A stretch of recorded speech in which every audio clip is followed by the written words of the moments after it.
राम राम जी बहनों, सभी यूट्यूबरों को, सभी मेरे प्यारे प्यारे भाई बहनों को राम राम। तो आज 11 से चैत कृष्ण पाप मोचनी ग्यास है। तो जैसा नाम है वैसा काम है। ये पापों को नष्ट करने वाली है। तो पाप नष्ट हो गए तो भगवान हमने भी अपनी शरण में ले लेगा। तो इस प्रकार ये इसकी कहानी है। श्री कृष्ण जी कहने लगे, धर्मपुत्र युधिष्ठिर को बताने लगे, भाई चैत मास के कृष्ण पक्ष की एकादशी का नाम है पाप मोचनी। पापों को नष्ट करने वाली एकादशी है, पापों को भस्म करने वाली एकादशी है। अतः इसका महत्व सुनो। एक दिन लोमस ऋषि से राजा मानदाता ने पूछा था। राजा था मानदाता, ऋषि लोमस ऋषि से पूछा था।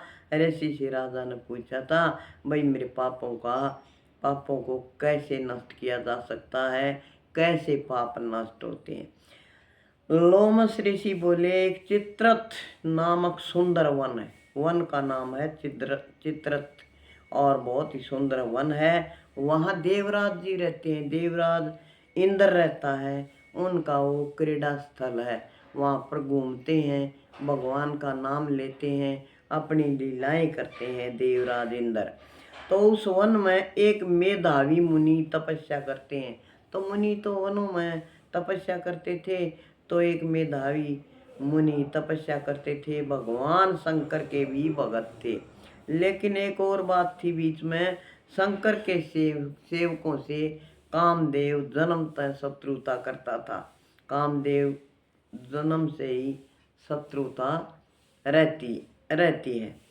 तो अप्सराओं को साथ लेकर अपने मनमोहन, संतापन इत्यादि 5 वारणों को कस लिया और मंजूखा नाम की अप्सरा ने मुनि के मन को मोहित कर लिया, मन को हर लिया।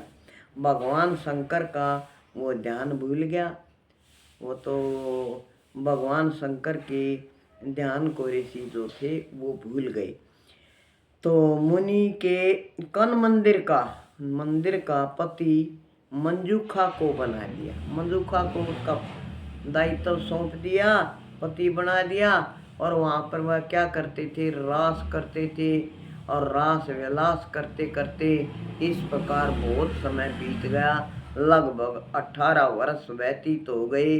अप्सरा स्वर्ग को जाने के लिए, मनुखा जो अप्सरा थी उसने ऋषि के मन को मोह लिया था। तो वो क्या कहता है कि जी मुझे जाना है। अप्सरा जो है स्वर्ग में जाती हैं, स्वर्ग में रहती हैं। कि मुझे अब स्वर्ग में जाना है और आप मुझे आज्ञा दीजिए। ऋषि से आज्ञा मांगने लगी, लेकिन मुनि को पता ही नहीं। मुनि कहने लगे, अभी तो पहला दिन है, कल चली जाना। मुनि तो होश में नहीं था, मुनि के ऊपर प्रभाव था। तो वो उसने कहा, भाई आज नहीं तो कल चली जाइए। अप्सरा ने फिर पंचांग दिखाया, खोल कर दिखाया और मुनि को गया तो या भाई तुम मन में कितने दिन हो गए यहाँ रहते हुए आपके साथ। तो ऋषि को होश आया तो कहने लगे, हे हत्यारण, तने तो मेरी तपस्या को ही भंग कर दिया। और वह क्रोधित हो गया और उस मलुखा को उसको उसने क्या दिया, शाप दे दिया। तो उसे मंजूखा को नामक जो अप्सरा थी उसको उसने शाप दे दिया। क्रोधित होकर क्या कहा कि तू पिशाचनी बन जा। पिशाचनी मतलब राक्षसी बन जा, शाप दे दिया। अप्सरा बोली, ये आपने शाप तो दे दिया, मेरा उद्धार कैसे होगा, ये उपाय भी बताओ। तो मुनि जी बोले, पाप मोचनी एकादशी के प्रभाव से तुम्हें भी क्या होगा कि तुम्हारे पाप भी नष्ट हो जाएंगे।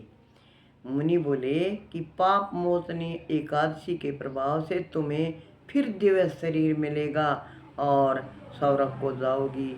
तो ऐसा कहकर मुनि तो अपने पिता के चम्मन ऋषि के पास चले गए, अपने पिताजी के पास। और वहाँ जाकर उन पिताजी से अपना उपाय पूछने लगे कि मैं इन पाप से कैसे नष्ट होऊंगा। मेरा तो सारा अस्तित्व भंग कर दिया। अप्सरा ने अपने पाप कर्म से उद्धार होने का उपाय पूछने लगे। पिता ने भी पाप मोचनी एकादशी का व्रत किया। उसके पिता ने भी पाप मोचनी एकादशी का ही व्रत बताया। भाई जो पापों को नष्ट करने वाली है, एकादशी का व्रत कर ले।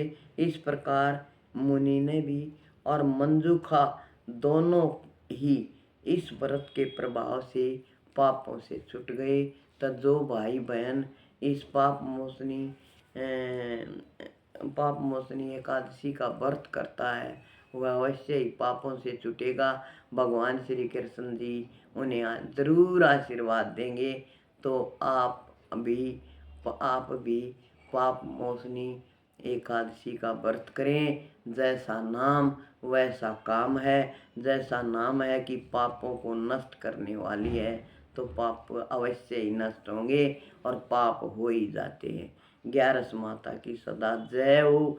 सतगुरुदेव महाराज की जय हो। कृष्ण जी की सदा जय हो। तो 11 का व्रत महत्वपूर्ण है। 11 सबसे बड़ा व्रत है। 11 का व्रत करना चाहिए। राम राम जी।